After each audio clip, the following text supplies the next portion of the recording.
এক ক্রিকেটই সাকিব আল হাসান চেনার জন্য যথেষ্ট। বিশ্বের সেরা অলরাউন্ডারের তকমা যে দীর্ঘ সময় ধরে নিজের করে রেখেছেন এই বাংলাদেশি। তবু শুধু ক্রিকেটার বা খেলোয়াড় পরিচয়ে নিজেকে আবদ্ধ রাখতে চাননি তিনি। হয়তো সে চিন্তা থেকেই শুরু করেছিলেন বিজ্ঞাপনের মডেল হিসেবে যাত্রা। তাতেও মিটেনি এই ক্রিকেটারের মনের ক্ষুধা। অবশেষে নাম লিখিয়েছেন ব্যবসায়ী হিসেবে। একের পর এক ব্যবসায় বিনিয়োগ করে চলেছেন তিনি। ক্ষেত্রটা ভিন্ন হলেও বিশ্বব্যাপী পরিচিত ব্যক্তিত্ব লিওনেল মেসি। তার পায়ের জাদুতে প্রায় 2 যুগ ধরে মুগ্ধ ফুটবল প্রেমীরা। কিন্তু ব্যবসায়ী মেসিকে কয়জনই বা চেনে, কয়জনই বা জানে? ইউরোপ ছেড়ে যুক্তরাষ্ট্রে গিয়ে মেসি শুধু সেখানকার ফুটবল চিত্রই বদলে দেননি, যোগ করেছেন নিজের ক্যারিয়ারে এক ভিন্ন মাত্রাও। বেভারেজ প্রস্তুতকারক কোম্পানি মার্ক অ্যান্থনি ব্র্যান্ডের সঙ্গে যুক্ত হয়ে এবার তিনি বাজারে আনছেন অ্যালকোহল মুক্ত নতুন এক হাইড্রেশন ড্রিঙ্ক, যা বাজারে ছাড়া হবে কোপা আমেরিকা 2024 শুরু হওয়ার ঠিক 1 সপ্তাহ আগে, অর্থাৎ 14 জুন। নতুন হাইড্রেশন ড্রিঙ্কটি মূলত অ্যাথলেটস ও সক্রিয় ব্যক্তিদের জন্য ডিজাইন করা হয়েছে, যেখানে থাকবে না অ্যালকোহলের কোনো ছাপই। হাইড্রেশন ও শারীরিক কার্যক্ষমতাকে বাড়াতে এই ড্রিঙ্কে থাকবে প্রাকৃতিক উপাদান এবং বিশেষ বৈশিষ্ট্য। এই হাইড্রেশন ড্রিঙ্কটির উৎপাদন হবে মায়ামির একটি ফ্যাক্টরিতে।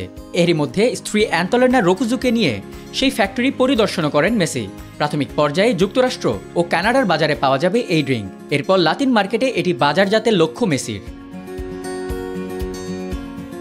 শুধু এই হাইড্রেশন ড্রিঙ্কই নয়, আরও কিছু ব্যবসার সঙ্গে আগে থেকেই জড়িত আছেন লিওনেল মেসি।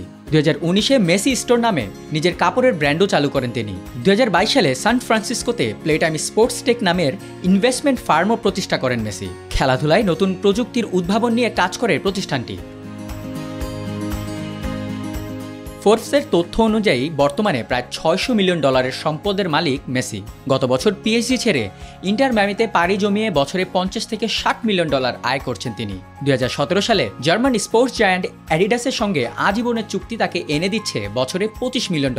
আর ক্রিপ্টো ফার্ম Socios.com থেকে বছরে $20 মিলিয়ন এবং সৌদি ট্যুরিজমের দূত হিসেবে বছরে $25 মিলিয়ন বেশি আয় করছেন বিশ্বকাপ জয়ী আর্জেন্টাইন অধিনায়ক। এছাড়া Byju's, Konami, PepsiCo, Budweiser, Mastercard সহ আরও নানান ব্র্যান্ড ও প্রতিষ্ঠানের দূত হিসেবেও বিপুল পরিমাণ আয় করেন মেসি। খেলা, মডেল, ব্যবসা সবকিছুতেই সাকিব আল হাসানের সঙ্গে যেন লিওনেল মেসির অদ্ভুত মিল রয়েছে। এটি আরও দীর্ঘায়িত হতে পারে যদি রাজনীতিতে নাম লেখান এই আর্জেন্টাইন জাদুকর।